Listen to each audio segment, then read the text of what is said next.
Selamat berjumpa kembali Bapak Ibu, Saudari-saudara, para pendengar setia Renungan Mutiara Pagi dimanapun Anda berada. Hari ini, hari Kamis tanggal 28 Oktober 2021. Saya Roh Agus CSSR mengajak saudari-saudara bersama gereja merayakan Pesta Santo Simon dan Yudas Rasul. Hari ini juga saudari-saudara kita peringati sebagai bangsa peringatan Sumpah Pemuda.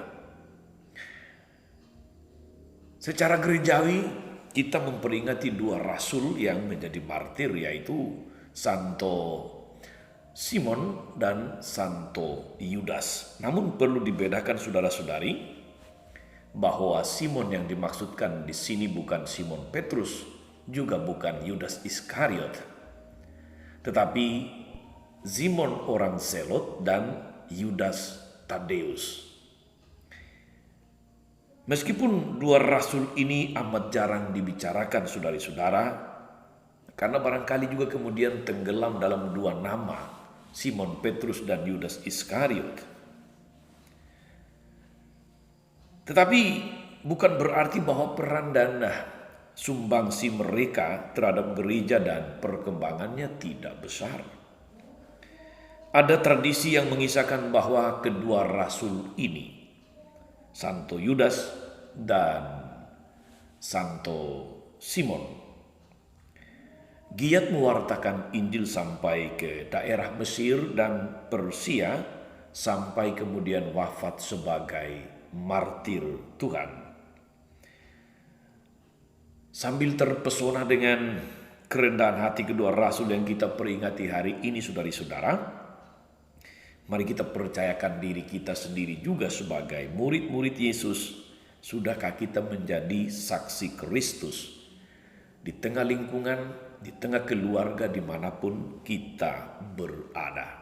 Mari kita siapkan hati untuk mendengarkan firman Tuhan dari Injil Lukas bab 6 ayat 12 sampai 19. Dalam nama Bapa dan Putra dan Roh Kudus. Amin. Sekali peristiwa Yesus mendaki sebuah bukit untuk berdoa. Semalam-malaman ia berdoa kepada Allah. Keesokan harinya, ketika hari siang, ia memanggil murid-muridnya lalu memilih dari antara mereka 12 orang yang disebutnya rasul. Mereka itu ialah Simon yang juga diberinya nama Petrus, Andreas dan saudara Simon, Yohanes dan Yakobus, Filipus dan Bartolomeus, Matius dan Thomas, Yakobus anak Alfeus dan Simon yang disebut orang Zelot, Yudas anak Yakobus, dan Yudas Iskariot yang kemudian menjadi pengkhianat. Lalu Yesus turun bersama mereka dan berhenti pada suatu tempat yang datar. Di situ berkumpul sejumlah besar dari murid-muridnya dan banyak orang lain yang datang dari seluruh Yudea dan dari Yerusalem, dari daerah pantai Tirus dan Sidon. Mereka datang untuk mendengarkan Dia dan untuk disembuhkan dari penyakit mereka. Juga mereka yang dirasuki oleh roh-roh jahat beroleh kesembuhan. Dan orang banyak itu berusaha menjamah Dia, karena daripadanya keluar suatu kuasa, dan semua orang itu disembuhkannya. Demikianlah Injil Tuhan. Bapak Ibu, saudari-saudara, umat beriman yang terkasih, yang diberkati oleh Tuhan kita Yesus Kristus. Dalam hidup ini, dalam pengalaman, kita seringkali dihadapkan pada situasi-situasi di mana kita harus mengambil keputusan-keputusan penting di dalam hidup kita. Apakah itu menyangkut usaha yang mau kita geluti? Apakah itu menyangkut pilihan bentuk bisnis yang Anda mau jalani? Apakah itu Katakanlah perguruan tinggi yang orang-orang muda ingin jadikan sebagai tempat untuk menimba ilmu.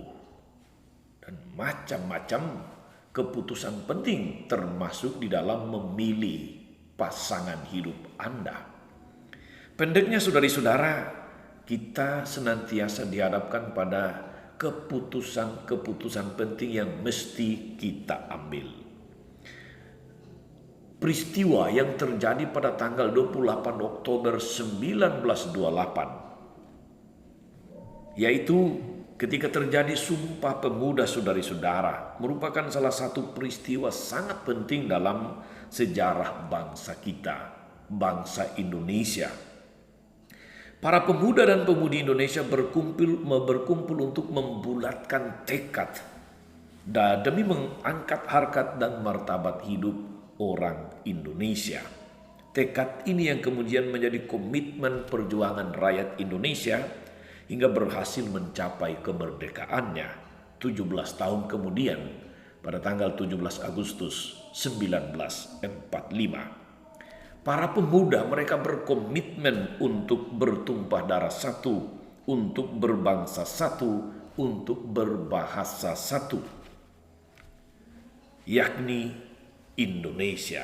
Dalam mengambil keputusan-keputusan yang penting ini tentu saudari-saudara di sana ada landasan iman, ada doa yang menyertai keputusan para pemuda saat itu. Tapi kita juga ketika kita mengambil keputusan-keputusan penting dalam hidup selalu diandaikan kita sudah menimbangnya dan memohon pertolongan Tuhan supaya keputusan yang kita ambil sejalan dengan kehendak Tuhan. Bukan hanya supaya diberkati Tuhan, tetapi sejalan dengan kehendak Tuhan. Saudari-saudara, dalam bacaan Injil hari ini kita melihat bagaimana Yesus sungguh-sungguh berdoa terlebih dahulu sebelum dia kemudian memilih 12 rasul di antara sekian banyak muridnya. Dia mencoba untuk melihat apa yang menjadi kehendak Allah sebelum memutuskan sesuatu yang penting di dalam pewartaannya. Setelah dia berdoa kemudian dia memilih 12 rasul untuk menjadi komunitas terdekatnya. Ring satunya, orang-orang yang diandalkannya untuk pewartaan kerajaan Allah di dunia ini. Setelah berdoa kita dengar tadi saudara-saudari 12 orang dipilih oleh Yesus menjadi rasul. Tidak berhenti sampai di situ. Dia kemudian turun dari bukit dan mulai melayani orang banyak yang membutuhkan. Dari sini kita dapat melihat dengan jelas saudari-saudara bagaimana doa menjadi dasar dari seluruh karya pelayanan Yesus.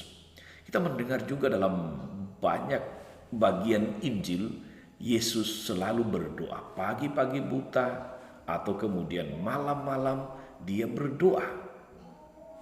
Segala sesuatu dipersembahkan kepada penyelenggaraan Tuhan. Dan tidak berhenti di sana, dia kemudian membentuk komunitas dan turun ke bawah untuk melayani. Saudari-saudara, umat beriman terkasih dalam Tuhan, Injil hari ini mengingatkan kita semua untuk selalu mendasarkan segala karya, segala rencana, usaha atau pelayanan kita, keputusan-keputusan penting yang kita ambil dalam hidup didasarkan pada doa itu sendiri. Seorang yang hanya mengandalkan doa tanpa berbuat, dia tidak cukup. Sebaliknya perbuatan yang tidak didasari oleh doa pun masih belum cukup. Semua karya dan usaha kita sudah seharusnya sungguh-sungguh mengalir dari doa-doa kita. Saudari-saudara, umat beriman yang diberkati oleh Tuhan kita Yesus Kristus, Kita dipanggil untuk menjadi rasul-rasul Yesus dalam dunia kita saat ini. Seorang rasul otomatis, spontan, atau bahkan secara tidak sadar saudara-saudara, selalu berpikir seturut pikiran Kristus. Berbicara dalam kosakata Yesus. Bertindak menurut cara bertindak Yesus. Dan memutuskan segala sesuatu sesuai ajaran Yesus. Itulah barangkali saudara-saudara spirit rasul yang mesti kita hidupi selalu dalam hidup kita sebagai umat beriman saat ini. Apakah keputusan-keputusan kita, apakah karya-karya pelayanan kita senantiasa menampilkan wajah Yesus, kosakata Yesus, menampilkan kata-katanya yang meneguhkan dan memulihkan. Itu sebuah bahan permenungan yang sangat baik untuk kita, saudari-saudara. Dan terakhir saudara-saudariku, dari peristiwa Yesus memilih 12 rasul, kemudian dia melanjutkan karyanya tanpa beristirahat, tanpa mengenal lelah. Jelas bahwa dalam hidup harian kita sebagai rasul-rasul Yesus, sebagai murid-muridnya, pewartaan kabar gembira tidak cukup dengan kata-kata, tapi juga perlu dengan tindakan-tindakan nyata yang meneguhkan pewartaan itu. Tindakan nyata sebagai perwujudan iman saudari-saudara, bukan hanya menjadi khotbah yang hidup, melainkan dia mampu membawa perubahan hidup, membawa transformasi. Dari suasana hidup yang kurang nyaman menjadi nyaman karena kehadiran kita sebagai pengikut Yesus. Dari mereka yang putus asa kemudian berpengharapan karena peneguhan yang datang dari kita sebagai rasul-rasul Yesus. Dari mereka yang takut atau minder menjadi kemudian yakin dan percaya karena pewartaan, karena peneguhan dari kita. Kita semua pendeknya saudara-saudari dipanggil menjadi rasul-rasul Yesus zaman now.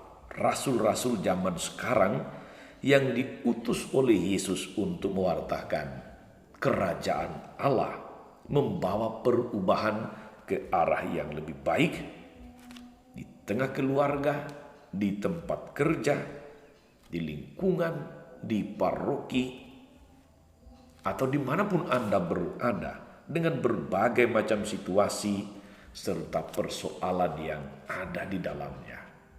Semoga Tuhan memberkati segala niat baik kita, dan Santo Simon juga Santo Yudas yang kita rayakan hari ini mendoakan kita untuk menjadi rasul-rasul yang berani. Selamat beraktivitas.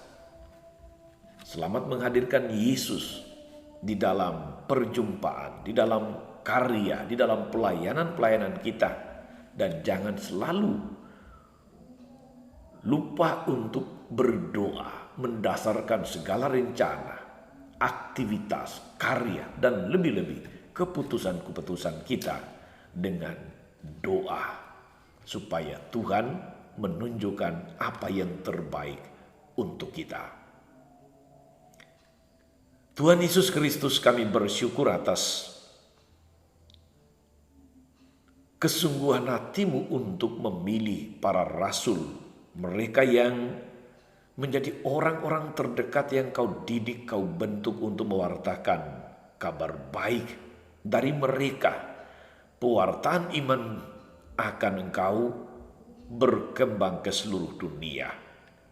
Mampukan kami juga agar dalam setiap kesempatan, dalam setiap peristiwa dan pengalaman, kami selalu mendasarkan setiap rencana karya pelayanan kami dalam doa, Biarlah apa yang kami putuskan, apa yang kami lakukan senantiasa sesuai dengan kehendak-Mu sendiri, dan mampukan kami agar sebagai rasul-rasul-Mu pada zaman ini senantiasa menghadirkan wajah-Mu yang penuh belas kasih, kata-kata-Mu yang menghibur dan meneguhkan, dan pelayanan-Mu, uluran tangan-Mu yang membebaskan.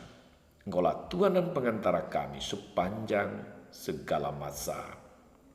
Amin. Saudari-saudara sekalian, berkat Allah turun atas saudari-saudara, atas mereka yang kita doakan atau kita janjikan doa. Mereka yang sakit dan menderita, segala rencana karya dan pelayanan kita sepanjang hari ini, Bapa dan Putra dan Roh Kudus. Amin. Jangan lupa like, subscribe, nyalakan lonceng notifikasinya. Salam 52, Tuhan memberkati.